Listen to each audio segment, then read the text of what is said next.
간격이 10cm인 두 개의 얇은 도선이 있는데 이 두 개의 얇은 도선은 고정이 되어 있습니다. 그래서 두 개의 얇은 도선에 지금 관심 없습니다. 근데 여기에 수평 도선을 끼워서 2A의 전류를 반시계 방향으로 가해 주겠습니다.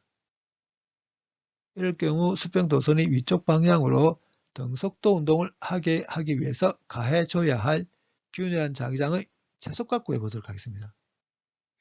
이 수평 도선이 위쪽 방향으로 등속도 운동을 한다면 수평 도선의 질량이 10g이거든요. 중력받겠죠. 그리고 전류가 흐르는 도선이 자기장이 있는 영역에 걸쳐져 있게 되면 자기력을 받게 됩니다.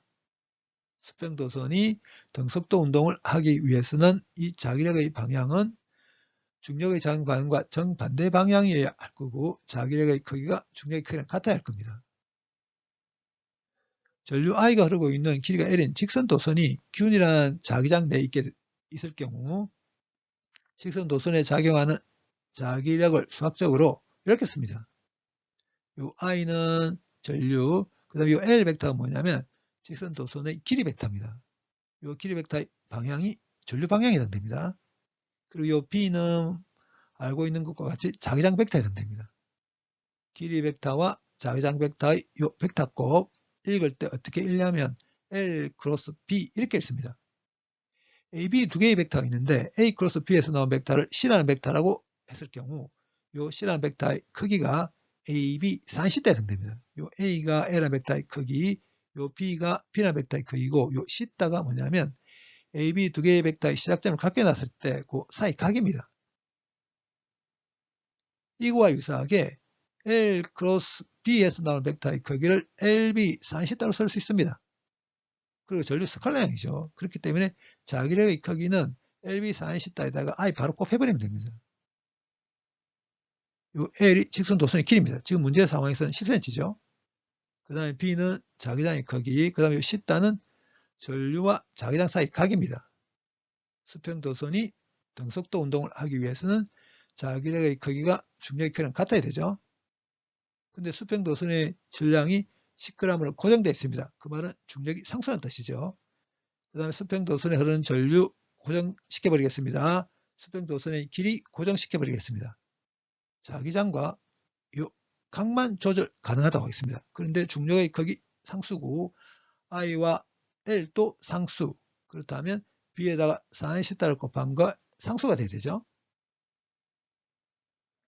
사정이 이렇다면 4nC가 최대일 경우 자기장이 최소가 되게 되겠죠. 4nC가 최대일 경우 1일 경우죠. 그때는 각이 90도일 경우입니다. 그래서 각이 90도일 때 자기장이 최소일 때입니다. 4인 90도 1되죠. 결국은 이렇게 됩니다. 자기장의 최소값 구해보게 되면 IL분의 mg 주어져 있는 값들 다 집어넣어서 자기장의 최소값 구해보게 되면 0.49 테슬라 나옵니다. 자기장의 크기가 정해졌습니다. 그럼 이제 자기장 방향 정해보도록 하겠습니다. 근데 C라는 벡터가 A 크로스 B에서 나온 벡터라면 이 C라는 벡터는 어떤 특성을 갖냐면 A에도 수직하고 B에도 수직합니다. 이러한 이유로 해서 이 자기력은 자기장에 대해서 수직합니다.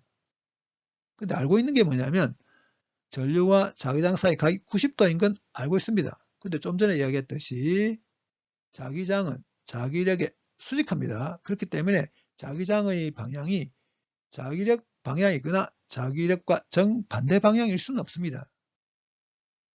그렇지만 알고 있는 게 뭐냐면 자기장은 전류 방향에 수직하다는 걸 알고 있습니다. 90도인 걸 알고 있거든요. 그러면 가능한 건 어떤 것만 가능하냐면 자기장이 전류에 대해서 수직한데 이 화면에 대해서 튀어나온 방향으로 수직하거나 화면에 대해서 드러나는 방향으로 수직한 두 경우가 가능합니다. 둘 중에 어느 경우가 지금 문제 상황에 적절한지 선택해 보도록 하겠습니다. 오른쪽 그림과 같이 선택하면 됩니다. 알고 있는 정보가 뭐냐면 수평 도선에 전류가 흐르는 방향, 그 다음에 수평 도선에 작용하는 자기력의 방향을 알고 있습니다. 오른손을 가지고 옵니다. 오른손을 갖고 와서 일단 엄지척을 합니다. 엄지척을 했을 때 엄지손가락이 하는 방향이 자기력의 방향에 해당됩니다. 이제 오른손을 펴겠습니다. 오른손을 펴더라도 엄지손가락이 하는 방향, 자기력 방향에 해당됩니다. 그 다음에 온수 날이 향하는 방향이 전류 방향이 된다는 거예요. 그러면 자기장 방향은 어떤 방향이냐면 손바닥이 향하는 방향입니다. 화면에 수직까지 튀어나온 방향을 향하고 있죠. 그래서 지금 문제의 상황에서 자기장 방향은 요건 해당되지 않습니다. 화면에 대해서 수직까지 튀어나온 방향입니다. 그러면 질량이 10g인 수평 방향의 도선에 2A의 전류가 흐르고 있을 경우에 0.49 테슬라의 자기장을 화면에 대해서 튀어나온 방향으로 가해버리게 되면 이 수평 도선은 등속도 운동을 하게 됩니다.